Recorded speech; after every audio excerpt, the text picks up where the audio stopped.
감사합니다. 오늘 우리가 함께 살필 성경의 인물은 예수님의 제자 중 배신자라는 딱지가 붙은 가룟 유다입니다. 그는 예수님의 제자로 예수님께서 직접 부르셨고 심지어 그 부르심에 하나님의 주권적인 역사도 있으셨습니다. 즉 하나님의 맡겨주심에 따라 예수님은 그 가룟 유다를 사도로 훈련시켜 가십니다. 그리고 3년 동안 예수님과 함께 지내면서 기적을 목격하게 하시고 말씀을 가르쳐 주시고 그리고 제자의 삶도 맛보게 도와주셨습니다. 그러나 3년 뒤 그에게 결정된 중요한 단어는 배신자라는 단어입니다. 왜 다른 제자들과 다른 이런 결론에 그가 다다른 것일까? 오늘 본문은 우리에게 두 가지의 결정적인 차이 때문이라는 것을 말씀해 주십니다. 하나는 거리의 차이이고 다른 하나는 눈물의 차이입니다. 오늘 우리는 이 두 가지의 차이를 살펴보면서 우리의 신앙을 다시금 점검하는 귀한 시간이 되었으면 좋겠습니다. 먼저 첫 번째, 유다를 통해 깨닫는 신앙의 차이, 그것은 바로 첫 번째로 거리의 차이입니다. 오늘 본문은 최후의 만찬이 기록되어져 있는 말씀이죠. 유월절 첫날이 되어지면 유대인들은 항상 행하는 전통과 같은 것이 있었습니다. 그것은 가족 간의 식사만 하는 게 아니라 자신의 소중한 친구들, 지인들을 불러서 함께 만찬을 갖는 것입니다. 그리고 그 만찬에 초대된 이는 내와 당신은 친밀한 사이입니다. 우리의 관계는 돈독합니다 라는 것을 보여주는 중요한 전통이었습니다. 오늘 그 전통을 예수님도 행하십니다. 그래서 유월절 만찬을 준비하신 다음에 가장 친밀했던 12제자만 별도로 부르셔서 그들과 만찬 자리를 행하시죠. 그리고 이 친밀함을 오늘 본문 23절은 더 분명하게 말씀하십니다. 23절 말씀, 대답하여 이르시되 나와 함께 그릇에 손을 넣는 자가 나를 팔리라.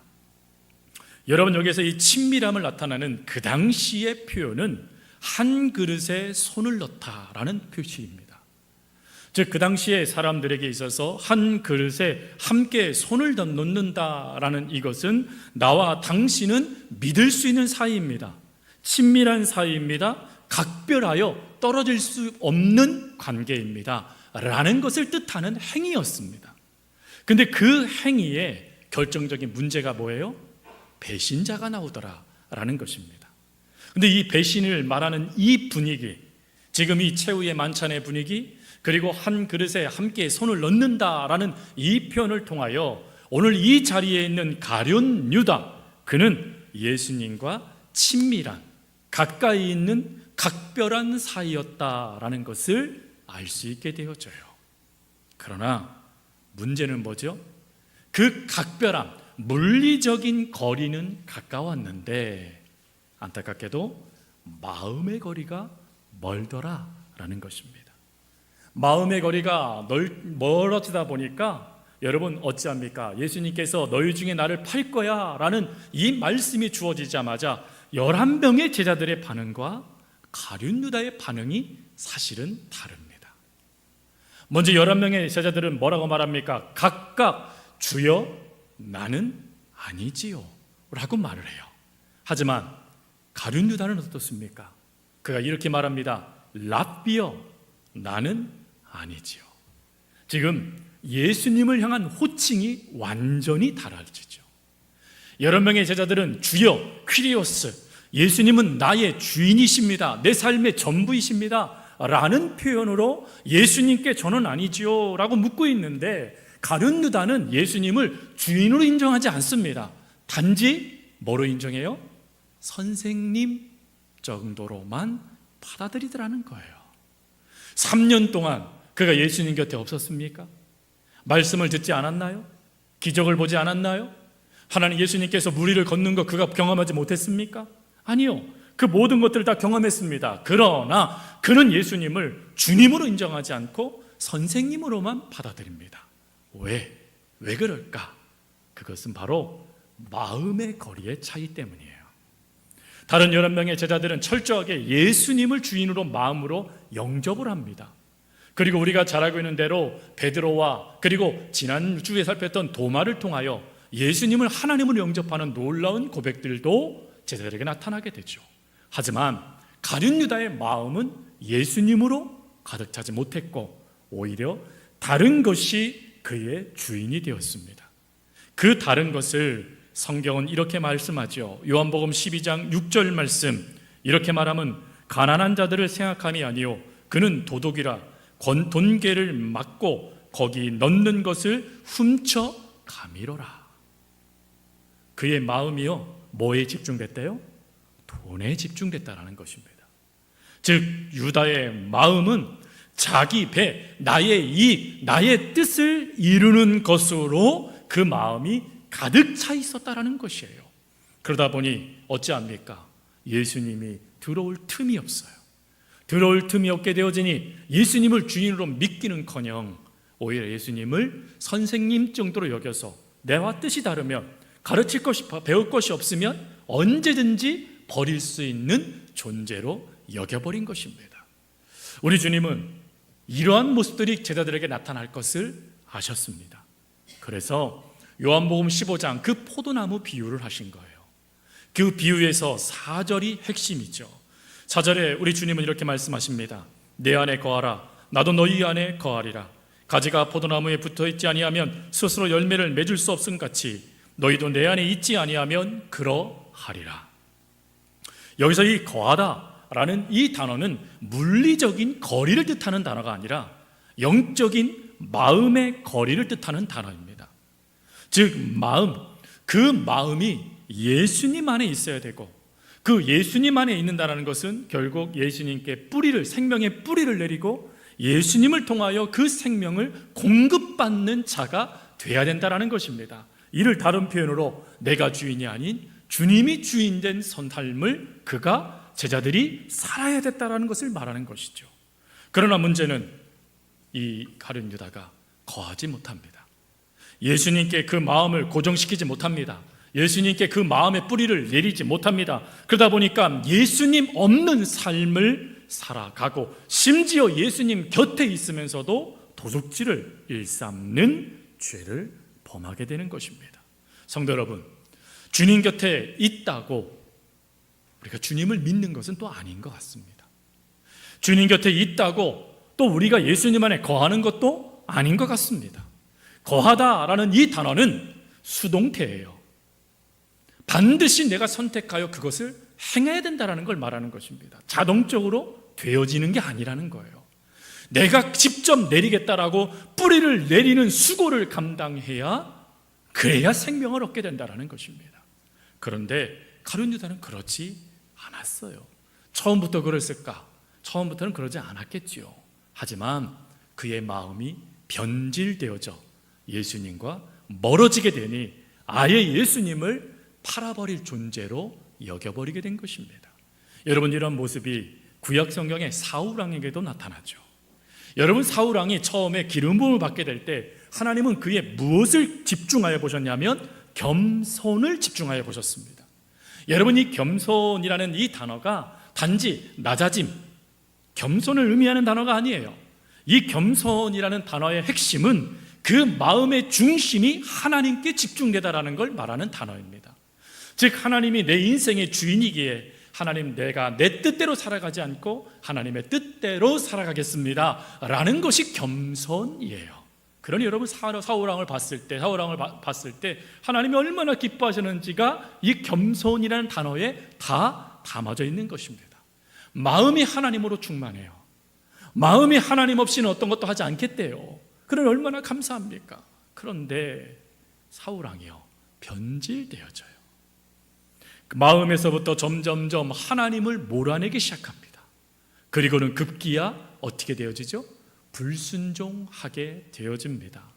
그 불순종의 모습이 바로 우리가 잘 알고 있는 사무엘상 15장에 나와 있는 아말렉과의 전쟁 속에 나타나는 불순종이에요. 하나님은 아말렉과의 전쟁을 이미 뭐라고 말씀하셨냐면 내가 승리케 주겠다, 이 전쟁은 내가 이루어 주겠다라고 말씀하시며 승리를 보장해 주세요. 그러면서 이렇게 말씀합니다. 모든 것을 진멸하라. 즉 숨을 쉬는 모든 것들을 다 죽여라 라고 하나님이 명령을 내리셨어요. 근데 그때 사무엘이 어찌합니까? 불순종하죠. 그래서 좋은 수양들 살려둡니다. 또 아가광은요 살려둡니다. 왜요? 왜 그랬을까? 여러분, 그것은 이 당시의 문화를 보면 알 수 있어요. 이 당시에 좋은 양, 수양은 뭘 뜻하는 거냐면 부를 상징하는 것입니다. 명예를 상징하는 거예요. 그러니 지금 사울왕이 이것들을 살려두었다는 건 뭘 의미하는 거죠? 그의 마음이 부와 명예에 사로잡혀 있었다라는 걸 말하는 것입니다. 즉 하나님 없이 나의 명예, 어떠하면 더 많은 부를 근데 가질 수 있을까? 여기에 완전히 잠식당에 있었다라는 걸 말하는 거예요. 그래서 하나님은 사무엘을 통하여 이렇게 말씀하신 것입니다. 사무엘하 15장 22절 말씀, 순종이 제사보다 낫고 듣는 것이 수당의 기름보다 나으니라. 수당이 무슨 뜻이랬죠? 부명예를 뜻하는 걸 말씀드렸잖아요. 부명예보다 하나님께 온전하게 그 마음을 드리는 것이 더 중요하다라고 정확하게 그의 마음의 상태를 진단하여 이야기해 준 것이에요. 그러면 이렇게 이야기해 줌을 통해 사울은 뭘 깨달아야 돼요? 내 마음이 지금 하나님을 놓쳤구나. 내가 지금 하나님 없는 엉뚱한 삶을 선택하고 있구나 깨달아야 되잖아요. 그러나 마음에서 하나님이 멀어지니 깨닫지를 못해요. 돌이키지를 못해요. 오히려 어찌합니까? 남 탓 아니면 자기 합리화하며 그 자리를 그냥 피하려고만 합니다. 여러분, 이것이 무서움이에요. 성도 여러분, 이런 모습들이 우리들 가운데 나타나지 않을까요? 오늘도 오늘 교회에 나와 예배를 드리고 있습니다. 찬양도 부릅니다. 그리고 말씀도 듣고 헌금 생활도 하고 그리고 봉사도 합니다. 우리는 수많은 일들을 하나님을 위해서 행하죠. 그러나 우리들도 모르는 사이에 우리의 마음이 하나님을 밀어낼 수 있다는 걸 아셔야 됩니다. 내가 예배의 자리에 있어도 지금 내 마음이 하나님께 집중되어져 있는지 점검하셔야 한다는 것이에요. 또 직장 생활을 하든지 가정의 생활을 할 때 지금 내 마음의 상태가 어떠한지를 늘 점검하셔야 된다는 거예요. 왜? 가룟 유다의 그 배신의 역사는 얼마든지 우리들에게도 나타날 수 있기 때문입니다. 심지어 하나님은 이렇게까지 말씀하셨어요. 역대상 28장 9절 말씀, 내 아들 솔로몬아, 너는 내 아버지 하나님을 알고 온전한 마음과 기쁜 뜻으로 섬길지어다. 여호와께서는 모든 마음을 감찰하사 모든 의도를 아시나니 네가 만일 그를 찾으면 만날 것이요 만일 네가 그를 버리면 그가 너를 영원히 버리시리라. 여러분, 마음에서부터 우리가 하나님을 멀어지게 만들어 버리면 결국 우리는 어찌 되진대요? 버림바 된대요. 그 버림바 된다라는 것을 예수님은 마태복음 7장 21절에 이렇게 말씀하셨죠. 나더러 주여 주여 하는 자마다 다 천국에 들어갈 것이 아니요 다만 하늘에 계신 내 아버지의 뜻대로 행하는 자라야 들어가리라. 마음으로부터 멀어진 순간 예수님이 말씀하세요. 내가 너 모른다. 주여 주여 해도 나는 너를 모른다. 하나님이 말씀하신다는 거예요. 여러분, 이 말씀이 무서운 말씀이죠. 그래서 오늘 이 가룟 유다의 이 모습, 이 거리의 차이를 철저하게 우리의 신앙에 적용하셔야 돼요. 하나님, 우리들도 얼마든지 이 거리를 하나님께 좁히지 못하고 저희들도 멀어질 수 있습니다. 그러나 그럴 때마다 알려주십시오. 깨닫게 해주십시오. 그리고 어떤 순간에도 우리 속에 역사하시는 성령님을 의지하여 반드시 돌아갈 수 있는, 결단할 수 있는 힘을 주십시오 라고 우리가 기도하셔야 돼요. 왜요? 하나님이 아예 듣지 않으시고 아예 우리를 버려버리실 수 있다라고 가룟 유다를 통하여 말씀하시기 때문입니다. 그러니 여러분들의 거리의 차이 늘 점검할 수 있길 바랍니다. 그리고 두 번째, 눈물의 차이이죠. 마태복음 27장 말씀에 가보면 가룟 유다의 또 다른 모습이 기록되어져 있어요. 그 모습 중 3절 말씀에 보면 그는 이렇게 얘기합니다. 그때 예수를 판 유다가 그의 정죄됨을 보고 스스로 뉘우쳐 그 은 30을 대제사장들과 장로들에게 도로 갖다 주며 라고 되어져 있어요. 여러분, 여기에서 스스로 뉘치다라는 이 구절이 뭘 의미하죠? 후회를 말하는 단어입니다. 실제로요. 이전 번역에는 후회라는 단어로 아예 적시해줬죠. 또 우리가 잘 알고 있는 NIV라든지 아니면 헬라어 성경에는 후회라는 단어로 아예 못 박아놨어요. 후회. 여러분 도대체 후회라는 게 뭐죠? 여러분 후회와 회개는 다릅니다. 이거 꼭 아셔야 돼요. 후회는 뭐예요? 이건 거예요. 아우 내가 그때 왜 그런 말 했을까? 아우 내가 미쳤나 봐. 내가 그때 그 행동 안 했으면 내가 이런 일 안 당했을 텐데. 이게 후회예요. 후회. 근데 여러분 여기까지예요. 후회는 돌이킴이 없습니다. 단지 그때의 그 상황을 보며 안타까워하고 왜 그랬을까를 스스로 뉘우치는 행위, 그게 후회라는 것이에요. 그런데 문제가 있어요.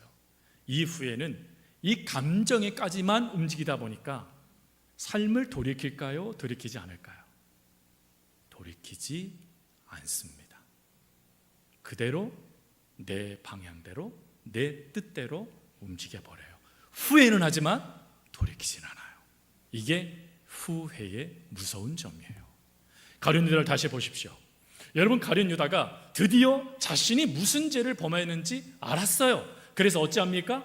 이렇게 얘기해요. 내가 무죄한 피를 팔고 죄를 범하였도다. 이건 뭐예요? 후회인 거예요. 내가 미쳤다고 예수님을 팔았어. 내 정말 난 미친 놈이구나 라고 지금 말하고 있는 거예요. 후회예요. 자, 그럼 후회했으면 지금 그 결과로 예수님이 못 박혀 죽으시는 그 사건으로 이어지게 되잖아요.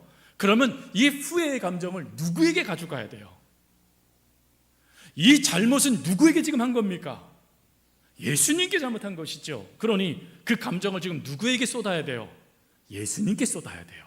근데 문제는 후회는 방향을 바꾸지 않는다고 말씀드렸잖아요. 그러니 어찌합니까?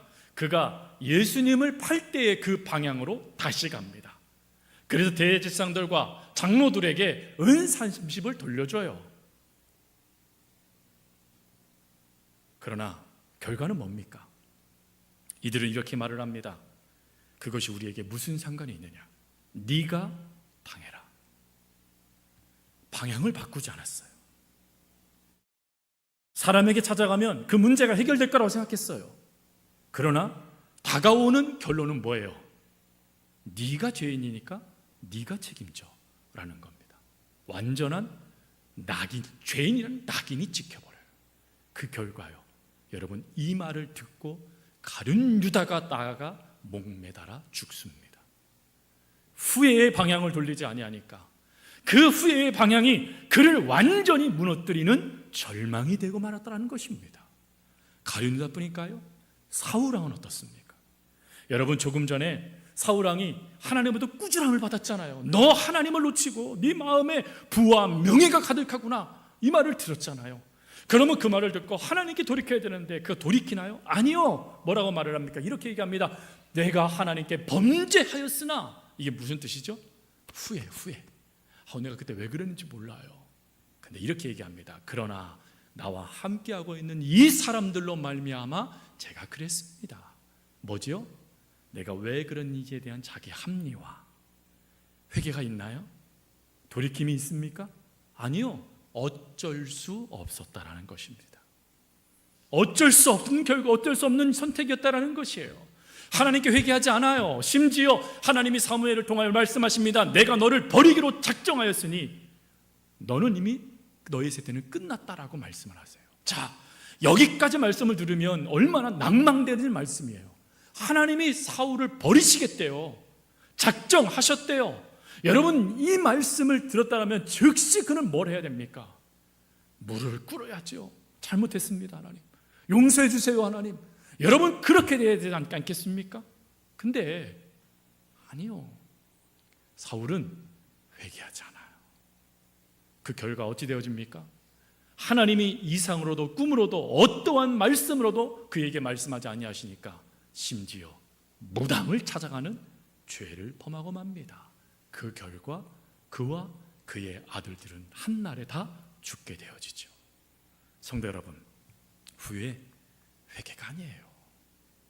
그 감정으로 끝나버리는 안타까운 결론이 다른 감정이에요. 그래서 하나님은 우리에게 후회하라라고 말씀하지 않으세요. 우리에게 회개하라라고 말씀을 하세요. 그러면 회개는 무엇입니까? 여러분, 회개는 두 가지의 전환을 뜻합니다. 첫 번째로는 생각, 감정의 전환, 두 번째로는 삶의 방향의 전환, 이걸 뜻합니다. 즉 회개는 내 감정을 전환시키는 거예요. 무엇으로요? 나의 감정에서 하나님의 말씀으로. 회개는 삶을 변화시키는 거예요. 내가 원하는 방향에서 하나님이 원하시는 방향으로 바꿔버리는 것, 그게 회개입니다. 여러분, 이 회개를 잘 보여준 인물이 베드로입니다. 여러분, 베드로도 실패했죠. 베드로도 배신했습니다. 맞습니까? 틀립니까? 맞죠? 지금 이거 끝나고 뭐 먹나 이거 생각하고 계신 거 아니죠? 그 마음이 떠나신 거예요. 벌써 큰일 나세요. 아니죠? 여러분, 베드로도 배신자예요. 여러분, 베드로도 배신했어요. 그런데 베드로의 생각의 전환에 중요한 키가 있습니다. 키가. 그가 실수한 게 맞아요. 예수님과 눈이 마주친 거 맞아요. 그런데 성경은 베드로가 눈물을 흘리는 장면에 놀라운 하나의 구절을 더해 놓습니다. 그 구절이 뭡니까? 바로 마태복음 26장 75절 말씀이에요. 닭 울기 전에 네가 3번 나를 부인하리라 하신 예수님의 말씀이 생각나서 심히 통곡하니라. 왜 통곡했어요? 예수님의 말씀이 생각나니까 통곡한 거예요. 내 감정에 실수가 나타나서 눈물을 흘린 게 아니라 나 예수님의 말씀대로 정말 그런 자가 됐구나, 나 예수님을 놓치다 보니까 나 이런 엉뚱한 짓을 범했구나 라는 것이 말씀을 통해서 깨달아졌다는 거예요. 말씀을 통해 깨달아지니까 여러분, 생각이 전환이 돼요. 생각이 전환이 되니까 그때서 통곡의 눈물을 흘리는 거예요. 주여, 저는 죄인입니다. 주님, 저는 죄인입니다. 눈물을 흘려요. 근데 여러분, 말씀으로 생각이 전환되고 말씀으로 생각이 전환되니까 어찌 되십니까? 하나님이 말씀으로 그를 변화시키세요. 여러분, 이게 은혜예요. 우리 그리스도인들이 놓치지 말아야 될 중요한 기준은 이거예요. 회개요, 감정에 두지 마세요. 회개는 말씀에 두셔야 돼요. 그래야 말씀이 여러분들을 회복시켜 주세요. 이게 베드로를 통해 주시는 은혜의 말씀이에요. 그 말씀의 은혜를 깨달은 다윗도 어찌합니까? 그도 하나님 앞에 죄를 범해요. 두 가지 큰 죄를 범했죠. 첫 번째로는 간음죄, 두 번째로는요, 살인교사예요. 살인교사. 저희 교회에도 판사님이 계시는데 살인교사 하면 논할 필요도 없어요. 이미 정해져 있는 값입니다. 이거. 그 당시에 율법은 정해져 있었어요. 간음 돌로 쳐 죽여라, 살인 돌로 쳐 죽여라. 즉 다윗은 죽을 수밖에 없는 죄를 2개나 범했습니다. 그런데도 깨닫지 못해요. 왜 그랬을까? 성경은 그렇게 말합니다. 다윗이 전쟁 때가 되어졌을 때 그의 군대와 함께 가지 아니하였더라. 근데 성경은 이렇게 말합니다. 반드시 왕은 군대와 함께 전쟁을 수행해야 된다. 뭘 의미하죠? 마음에서 뭘 놓쳤어요? 말씀, 하나님을 놓쳤어요. 그 결과 이 죄가 시작된 거예요. 여러분, 죄는 여기서부터 나타납니다. 죄는 내가 의지가 약해서 그래? 아니요. 여러분, 의지 약한 것보다 더 중요한 것은 여러분들이 말씀을 놓친 거예요. 하나님을 놓친 거예요. 그러니 죄가 발동되는 겁니다. 그게 다윗의 모습이에요. 여러분, 이런 죄가 발동되어지고 네가 죄인이야 라는 그 진노를 나단을 통하여 듣게 되어지자 다윗은 즉시 이렇게 얘기합니다. 시편 51편 1절 말씀. 하나님이여, 주의 인자를 따라 내게 은혜를 베푸시며 주의 많은 긍휼을 따라 내 죄악을 지워 주옵소서. 그는 합리화하지 않아요. 그는 자기 생각을 고집하지 않아요. 주여, 내가 죄인입니다. 나를 용서해 주세요. 나를 용서해 주실 수 있는 분은 하나님밖에 없습니다 라고 하며 하나님을 붙잡습니다. 이것이요, 다윗이 의로운 자다라고 평가받은 전부예요. 여러분, 죄를 지적받았을 때 기분 나쁜 거 알아요. 그럴 수밖에 없었다라고 말할 수도 있는 거 알아요. 그러나 다윗처럼 고백해야 됩니다. 하나님, 내가 죄인이 맞습니다. 나 하나님의 은혜가 없으면 살아갈 수 없습니다 라고 말하며 하나님을 붙잡을 때 다윗은 그를 통하여, 하나님은 그를 통하여 하나님의 놀라운 역사를 이스라엘에 쏟아붓는 복이 되게 하여 주셨습니다. 성도 여러분, 이 두 차이를 다 바울이 결론으로 정리하면서 이렇게 얘기했어요. 고린도후서 7장 10절 말씀, 하나님의 뜻대로 하는 근심은 후회할 것이 없는 구원에 이르는 회개에 이르는 것이요 세상의 근심은 사망을 이루는 것이니라. 회개, 하나님의 뜻대로 한다면 결국 여러분들이 살아나는 회복이 된다는 거예요. 그러나 여러분들이 하나님의 뜻이 아닌 내 감정에 따라 근심만 한다면 결국 뭐가 된대요? 사망에 이르느니라. 영육이 다 죽어버린다는 것입니다. 그러니 오늘 어찌하시겠습니까? 혹시 죄를 지으셨습니까? 넘어지셨습니까? 실패하셨습니까? 예수님을 부인하셨습니까? 그러면 어떻게 하시겠습니까? 유다와 사울처럼 후회, 자책 아니면 합리화를 하며 그저 그 순간을 넘기시려고 애를 쓰시겠습니까? 아니면 베드로와 다윗처럼 말씀 앞에 다시금 돌이켜 주님의 이 놀라운 회복의 은혜를 경험하시겠습니까? 후회는 방향을 돌리지 않습니다. 그러나 회개는 방향을 돌이킵니다. 우리 함께 저를 따라해 보십시오. 나의 눈물의 방향이 나의 신앙과 삶을 결정한다. 꼭 기억하세요. 내 눈물의 방향이 여러분들의 삶과 신앙을 결정해요. 결론을 결정해요. 그러니 그 결론이 가룟 유다와 사울의 결론이 아니라 베드로와 다윗과 같은 결론이 되도록 여러분들의 마음의 방향을 하나님께 늘 집중을 하시고, 그리고 하나님께서 기뻐하시는 삶을 살아가는 저와 여러분이 되십시오. 그것이 하나님께서 오늘 가룟 유다를 통하여 우리에게 들려주시는 메시지이십니다.